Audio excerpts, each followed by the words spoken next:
Hey guys, welcome back to Critical Flick. Today I figured I would jump back into reviewing Emergence. I got some requests to continue with our series. I was going to wait until the end of the show to do like a recap episode, but I thought we have enough here going on with these recent episodes since I last reviewed it. As of right now, we are on episode 8 as of recording this video. So as I said in my early videos, I did not like exactly how on the nose it felt with the villain being Richard, being part of this Auger Industries. It felt so obvious, and I was surprised that they gave up the goat on like what she was so early. They gave up who the villain was so early. And I'm glad that they decided to take it a different direction. They tried to do some more twists involving Emily and her actual mastermind scheme. I didn't expect that. It caught me a little off guard. I know that it might be a little jarring for some people having the show have so many back and forth, switching, twisting, and people betraying other people. You don't know what story's going on there. But I like that it keeps it moving along. It makes it feel like this show is moving pretty quickly. It makes the show feel a lot more interesting, in my opinion, because while I'm watching it, I don't feel like there's been a filler episode so far. And I can't say that about a lot of network television. When you get a lot of shows that have 20-something episodes and things like that, you feel like 3 or 4 of them are totally pointless and they're just in there to fill in episodes. But so far, every episode has served a purpose and moved the story along and fleshed out these characters. And I feel so attached to them already, honestly. Particularly Jo, played by Allison Tolman. She has done a fantastic job, in my opinion, throughout the series. I really enjoyed her interpretation of a character who's a mother, a police officer, and has this dichotomy of character to her. She has, on one side, she's a very driven policewoman who is very serious, and she really takes her job seriously and is going after to catch the criminals. On the other side, you have a very caring mother, and that contrast of two things that I feel like you don't see a lot in television. She's able to walk that line and blend those two together very well. And as the story has progressed, her relationship with Piper and her ex Alex and her other daughter Mia has been the real core of the show for me. While we have a lot of, corporate espionage and, all kinds of interesting things going on regarding that plot of the story, the main plot, I think when you go back to the family moments, that really is something that makes the show a little more special. It's not your typical sci-fi story about trying to capture an AI or device and corporate overlords and the government and things like that. You do get a little bit more of a family element to it. I think those moments where Jo is just sitting down with, Piper or Mia or her father Ed and having those serious conversations is something that makes the show that much more interesting.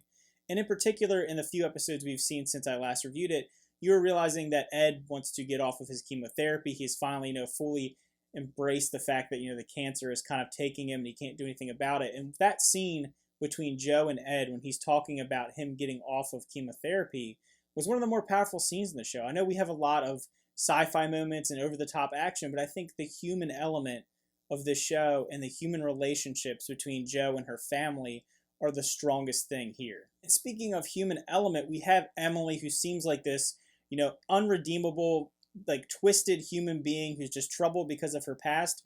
But once you unlayer what she's dealing with, she becomes a far more compelling character. When she first switched, I'm like, oh, it's the gotcha. She's the real villain. She's the bad one. Once you realize that she's actually the daughter, and she's kind of been living this double life her whole life, and you realize that the blueprint of what Piper is comes from her as a child, you understand her thinking a little bit more. You understand her obsession with Piper because in a way she was, replaced, or she was, she imprints herself on this child. And just that connection is something that I didn't understand when it first started, but as the show's progressed, I understand. And it's this weird contrast that you kind of see on the show between Emily and Piper's relationship and Jo and Piper's relationship. You have this adopted mother to created mother, and just that is an interesting concept in of itself. And I like that they explore it in a certain way. And having all these backstories for all these characters creates a very relatable universe, a very understandable universe that's taking on here. You have a lot of lore going on with the past of Auger Industries, the past of Emily, the past of all the people that are involved in the show. And I love that they kind of take the time to flesh these characters out a little bit more. There's very few characters on the show that don't have any real story to them. And those are probably my least favorite characters. Benny, in particular, has some interesting moments, but he feels more like a plot device. He's there to move the story along. He's kind of the side of Jo that can work beyond the law.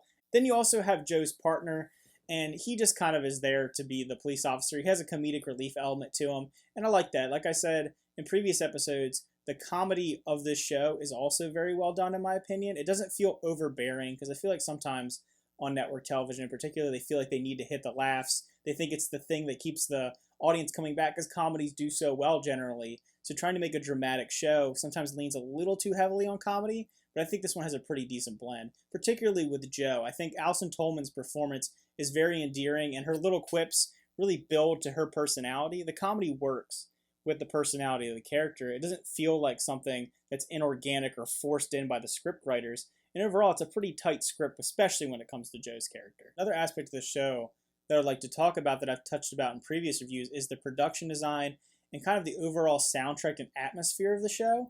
When I first watched the first episode, I thought that they handled it really well and they got away from it a little bit within the second and third episode. But we're starting to really lean into the sci-fi elements of it. And I think the overall soundtrack and sound design of the show really adds to that, especially when Piper goes into her visions or into her, her inner mind. I think this use of kind of industrial synth sound whenever we get into these really dramatic moments, I think it adds to the sci-fi elements, and it gives you a little something extra for sci-fi fans. It's not your normal throwaway generic soundtrack. And as far as the production design, especially the scenes when you're dealing with the sets that are in labs, it looks pretty believable. It looks like it has a decent amount of budget to it. It doesn't look like it's just a throwaway thing. So I like that they put a little more effort and resources into the show. The only thing that seems to really be hit or miss for me as far as when it comes to production of the show is the CGI. Sometimes it looks pretty good and sometimes it looks really bad. I think the scenes that involve Piper work pretty well, in my opinion, but anytime they're trying to create an element, like I said about the robot dogs, it looks a little rough. It's something a little hard to render an entire creature or being or something like that, but having that layer onto an existing person, I think it looks pretty good. And I think whenever Piper, especially at the end of the last episode, is going into kind of her mode where you see that she's an AI, it looked pretty good, and I can see the reaction from the cast in that scene. It felt believable. It didn't look like a goofy overlay on it. As far as the overall themes that have been going on with this season, I think they've built it up pretty well. I think the main thing that we can take away so far is the understanding of what makes someone human or what makes someone more than just property. And that's an interesting concept because we've seen a lot of movies and shows that deal with this as far as, is an AI, should it be given rights? Is it a human? Is it a robot? Does it deserve the same respect and the same abilities as a human being?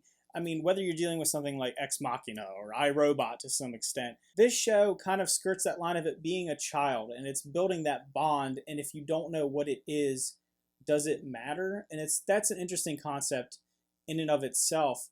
Does she deserve to be, Joe's daughter, or is she property of a company? Because at the end of the day, she is a creation. And that's something that sparks a lot of conversation. I would like to see that explored as the show goes on.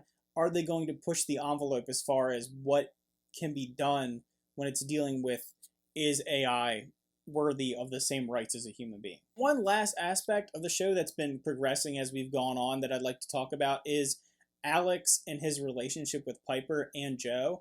And there's two things that I like and I don't like about this. Is I think that Alex's relationship with Piper is one of the most endearing and one of the most interesting parts of this show so far. Him trying to accept this girl when he doesn't fully know what she is or what she's capable of, and even seeing some of her powers, and then having that be contrasted with his relationship with Joe when it comes to these matters.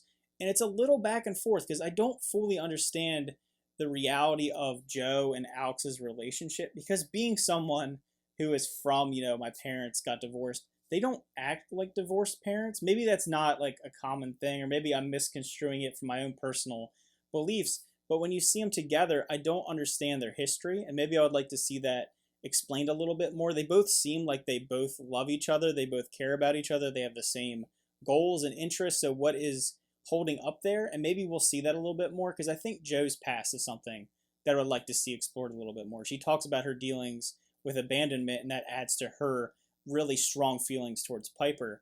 But I think the parts where Alex and Piper, they work together, especially in the last episode or two, when they're really coming together and understanding that, we have our own issues, we have our own things going on with Joe, and how they have a shared bond when it comes to those issues. In particular, the scene where he acts like a father to her is really interesting. So, I don't know. It's hit or miss for me when it comes to Alex's character. Because on one hand, I like his relationship with Mia and Piper. I find it very endearing, and he's a good father figure in the show. But then his relationship with Joe just confuses me a little bit. So at the end of the day, I have been really enjoying this show. It's picked up for me a lot. I think that I was a little worried when it started giving away so much information so early. But they've been able to write the show in a way that I'm still interested. I still want to know what's going on. We obviously had that ending couple scenes at the last episode when you have these shadowy characters coming in. They probably have some kind of connection with the FBI or the government. So we're probably going to get another villain character, which I don't know how I feel about it, because I thought Emily would be a good villain because of her, personal stakes and relationships. And now we're going to get another layer on top of that.